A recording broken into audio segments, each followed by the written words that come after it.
Hello and welcome to my review of the 14th week from the Barclays Premier League. And there's been 10 really intriguing and exciting fixtures that have just occurred a couple of hours ago. And so let's get straight into things. The game that took place yesterday at Selhurst Park was Crystal Palace facing West Ham, and Crystal Palace actually won the game 1-0. It was Tony Pulis' first win as the new Palace manager, and ironically Marouane Chamakh, the current Crystal Palace striker, it was him that scored the goal, and he scored against his former loanee club West Ham. Basically the match, it really started off at a slow tempo. Both teams were just trying to find their way, making sure that their passing was accurate and they didn't concede any ground or get pushed further and further back. But it was West Ham that settled the quickest, and they had a couple of chances, but really they didn't have good enough chances to trouble Crystal Palace. Palace went up the other end and scored through Marouane Chamakh, and that was really the end of the game. Both teams put in good performances, but for Palace, it's their second win within 3 matches. So they're starting to get a run on here, and hopefully for their sake they can continue this, but that was that game. Now we'll go on to the games that just occurred, as I said, a couple of hours ago. The first one, one of the most intriguing, at Old Trafford, Manchester United going 1-0, losing to Everton. It's Everton's first win at Old Trafford since 1992, and David Moyes, Roberto Martinez did something that David Moyes could never do at his tenure at Everton. That was win at Old Trafford, and the Everton's win ended United's 12-game unbeaten run. However, that's not to say that United were completely dominating this game. They really had a lot of good chances. They hit the woodwork 3 times, courtesy of Rooney, Evra, and I'm not sure the other player that hit, but they certainly had a lot of chances. Tim Howard as well in goal was really inspirational for Everton, made a couple of crucial saves. But for Everton, they're unbeaten in 7 games, so they're a no-joke side. They're really good. Their a whole squad is very deep and has a fair bit of quality in it. As I said in my preview video, I did predict that Everton would dominate the midfield, and they did, and this is where the majority of their chances came from. Both teams did have, multiple chances, but it was Everton that took them, and they held out the win at Old Trafford. Now that places United 12 points behind the leaders, and they're going to have to play a long game of catch up to get back in the top 4, but that's to take nothing away from Everton, who had an absolutely inspirational performance there. At St Mary's, one of the goal-thrilling fixtures this week, it was Southampton going down to Aston Villa 3-2. Now Villa are unbeaten in 5 matches, so also they're getting a bit of a run on, and this win for Aston Villa pushes Southampton down to 8th. So even though they had a good couple of months at the start of the season, they're actually starting to, you can see the decline. However, they did start very well. That's Southampton, this is, and it was capped off with Adam Lallana hitting the woodwork. However, Villa capitalised, and really after Gabby Agbonahor scores, the game really splits open and becomes end-to-end stuff.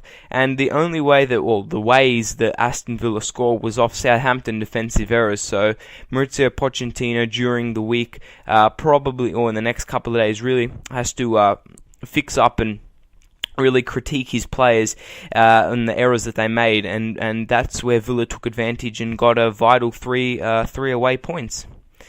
At the Emirates, Arsenal just did casually the business over Hull City with a 2-0 win. They rested 5 of their players they rested 5 players for the upcoming fixtures within this month, which is very tricky for them. However, the scorers was Nicolas Bentner and Mesut Ozil. Nicolas Bentner was his first goal for Arsenal in a couple of seasons due to him starting off, and the game just really, typical Arsenal. They did dominate a lot of possession for a fair amount of the time. However, late in the first half, Hull City did grow into the game, and had a couple of chances of their own, but again, the centre-back partnership of Mertesacker, Koscielny and Wojciech Szczesny in goal, there was nothing that they couldn't handle. And as soon as the second half started, you really couldn't catch your breath, because Ozil had already scored, and basically Arsenal were just in comfortable mode, and really from that point on, Hull just didn't create anything offensively and looked a bit lackluster, so it was just a comfortable 3 points there for the Gunners. At the Britannia, Stoke and Cardiff played out a 0-0 draw, and the game it started off really scrappily. Neither team could really impose themselves, and Cardiff were they were playing at home, away from home, so they were happy to sit back and just basically guard the final third of the pitch there. And neither team really had any good chances late on in the match. Stoke really pressed and they tried to go for the winner, of course, because them being at home, and Cardiff did hit them on the counter-attack, but and Stoke were actually really exposed on the counter-attack, but thanks to the heroics of Asmir Begovic for Stoke, they were able to keep it a 0-0 draw. Going to Anfield, where basically it was Luis Suarez versus Norwich, and Luis Suarez scored 4 goals. I'm being a bit silly there, but the game finished Liverpool 5, Norwich 1. As I said before, it was the Luis Suarez show. He scored 4 goals, and it's his 3rd hat-trick versus Norwich City. That means that he scored 11 goals in 4 games against Norwich. He's got an absolutely fantastic record against Norwich City, and they should be shuddering every time in their dressing room when they see Liverpool, as their opposition. Luis Suarez was absolutely unstoppable, and right now I think he's the best striker in the Premier League. His goals came from a free kick, a long shot. He assisted the other goal scorer, Raheem Sterling, and Norwich couldn't handle him. Apart from me just basically talking a lot about Luis Suarez, Liverpool were dominant themselves. They really didn't have anything defensively to worry about, and they just gave it to Suarez, who was their outlet, used his trickery, pace and creativity up front, and caused Norwich City problems. And if Liverpool can continue this type of form, and that's the same thing for Luis Suarez, then they'll be top 4 contention, no worries. At the Stadium of Light, another goal-thrilling game. It was Sunderland 3, Chelsea 4. It was goals galore, and unfortunately for Sunderland, they didn't get the 3 points. They played absolutely fantastic, and probably against any other team, they would have got a point, or even, in fact, 3 points. But they didn't, because Chelsea were really good offensively, and I'm pretty sure this would be a devastating loss for Gus Poyet. That being said, Chelsea did create a lot of chances offensively, and according to Mourinho, they did play good football. He praised their creative midfielders, who, when I watched this game, you could tell that they were the difference. The likes of Hazard, who scored a brace, Willian, Mata. These guys really were the driving influence in Chelsea getting those 4 goals. However, defensively, they conceded 3. So I think in the next couple of days, training, Mourinho will definitely want to crack down on that to ensure that defensively they're very solid for the next the upcoming fixtures which they have. At the Liberty Stadium, Swansea got a comfortable 3-0 victory over Newcastle, and even though it was comfortable, both teams started really tentatively. Newcastle did have a couple of shots early on, but they were saved by Michel Vorm, and unfortunately for Swansea, their striker Alvaro went down, which was kind of like a godsend to them, because they brought Nathan Dyer on, and his pace completely baffled the Newcastle defenders. They caused them all sorts of problems.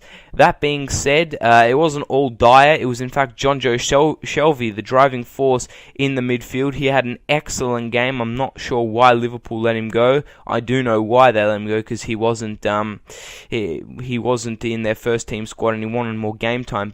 an excellent buy for Swansea, and he's really showing his worth to the fans in Laudrup, and this caused Swansea to have a good performance. However, I'm kind of fearful for them over the next couple of weeks that they're really short in the striker position, because Michu, Alvaro, I'm not sure what's wrong with Boney, but they're injured, so I'm not sure what they're going to do up top for their centre forward, but we'll have to wait and see, and no doubt Laudrup will come up with some cunning plan for the Swans there. The second last game took place at the Hawthorns, where West Bromwich Albion, actually went down to Manchester City 3-2. We know about City's home record, as I've been saying, but they've only won 1 from 6 away games. However, they were boosted before the match by their returning captain, Vincent Kompany, and he really held them structurally and defensively. Up front, Aguero was instrumental again in what they created offensively, and City dominated through the midfield, and this was really capped and exemplified through Yaya Toure, as you guys would have probably guessed. City went up 3-0, and then late on, Bromwich really pressed hard and causing Pantilimon to concede an own goal, and in the late minutes of the game, Anichebe scored a goal, causing City to be a bit scared, and they didn't want to let the 3 points go, so they really played cautiously for the final minutes, but they did hold on and got 3 points to stay in the title race. And finally, a London derby taking place at Craven Cottage. It was Fulham going down to Tottenham Hotspur 2-1. Fulham Football Club, their structure and their tactics were a lot more solid than they had been under Yol. They were very well organised, but they were unable to avoid their sixth league defeat. That being said, it wasn't as if Tottenham set the world on fire. They just got the result. It was a good strike by Lewis Holtby to get the winner. However, for Tottenham, I think that they still need massive improvements. I'm not a fan of the 3 players in midfield: Paulinho, Capu, who came on today, and Sandro. I don't think that there's enough chemistry there, but for Tottenham, they did get the result, so that's looking on the bright side. For Fulham, I think they just kind of have to get past this game, take the good positive aspects from this game, which is that they were defensively sound. They did cause Tottenham a couple of problems, and they have to look forward to the next couple of games and trying to get results from them. For Tottenham, as I said before, it's just about getting the 3 points and making sure that they stay in touch with the league leaders, who are the North London rivals Arsenal. Ha ha ha, Tottenham fans. So that is my review from the 14th week here of the Premier League. It's been another great week. There was 33 goals scored this week, so another high percentage of goal scoring in the Premier League, which is why it's the best league for football in the world.